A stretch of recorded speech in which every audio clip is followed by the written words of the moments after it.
Good morning, hello everyone. কেমন আছো তোমরা সবাই? আশা করছি সবাই সুস্থ আছো, ভালো আছো। আমিও ভালো আছি। একটা খুশির খবর আছে, অবশ্যই তোমাদের সাথে শেয়ার করব।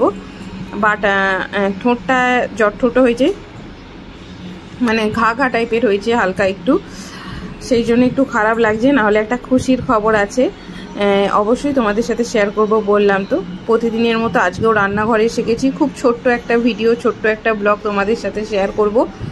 তো চলো ভিডিওটা শুরু করি। আর কি খুশির খবরটা আছে অবশ্যই তোমাদের সাথে শেয়ার করব, সেটা লাস্টে। ভিডিওটা শুরু থেকে শেষ পর্যন্ত দেখতে থাকো, আশা করছি তোমরা বুঝতে পারবে। সত্যি কথা বলতে যা গরম পড়েছে না, রান্নাঘরে ঢুকতে ভয় করে। তবুও এই গরমে আমাদের দুবেলায় চা খেতেই হবে। মানে আমারও অভ্যাস হয়ে গেছে বরের সাথে সাথে ঘুম থেকে উঠেই তো প্রথম কাজ হচ্ছে চা করা। সন্ধেবেলাও যখন বর বাড়ি আসে তো প্রথম কাজ হচ্ছে চা করা।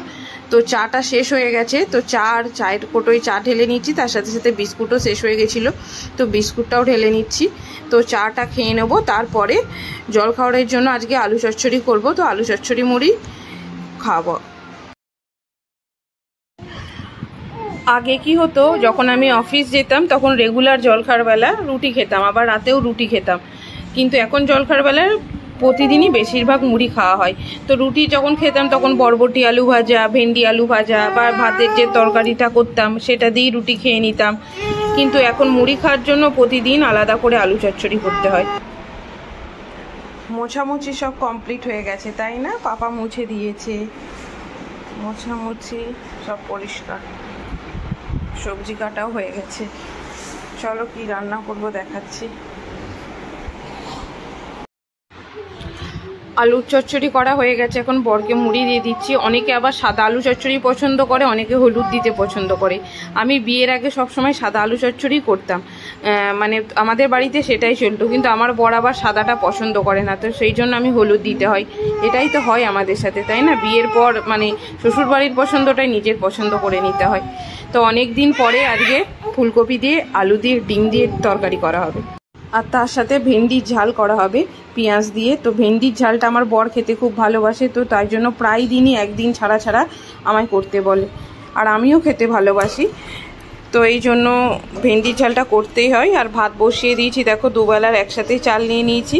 ভাতের মধ্যে ডিম আর আলু দিয়ে দিচ্ছি। আমি ভাতের মধ্যেই দিয়ে দিই, আলাদা করে সেদ্ধ করি না। এর আগেও তোমাদেরকে দেখিয়েছি, শর্টকাট প্রসেস, গ্যাসও বাঁচে, টাইমও বাঁচে। দেখো একদম দুপুরবেলা খাবার নিয়ে এসে গেছি, বরকে খেতে দিয়ে দিচ্ছি। আজকে আর রান্না বান্না কিছু শেয়ার করিনি, মানে প্রচণ্ড গরম। আর সত্যি কথা বলতে বর বলল যে আমি ডিমের তরকারিটা করব ফুলকপি দিয়ে। তোমাদের তো বলছিলাম, খেতে খেতেই বলি যে খুশির খবরটা।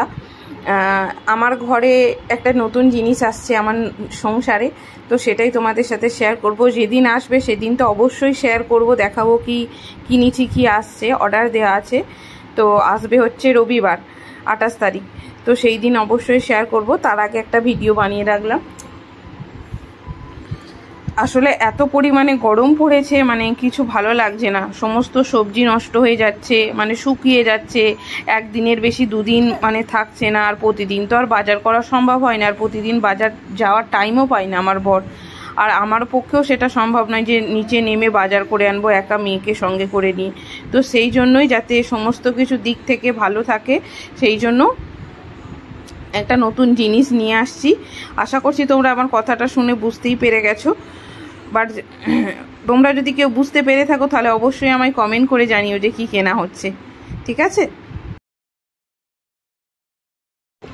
তো খাবার খেয়ে নিয়ে দুপুরবেলার পরে বিকেলের দিকে 4টে নাগাদ এত গরম হয়েছে, তো সেই জন্য আবার বর ঘর মুছতে শুরু করে দিয়েছে।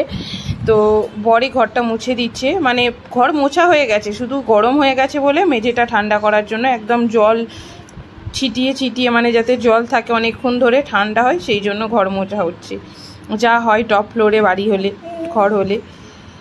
তো চলো ভিডিওটা আজকে এখানে শেষ করছি, বর চলে যাবে, আর কিছু আজকে শেয়ার করার মতো নেই। তো ভালো লাগলে পাশে থেকো।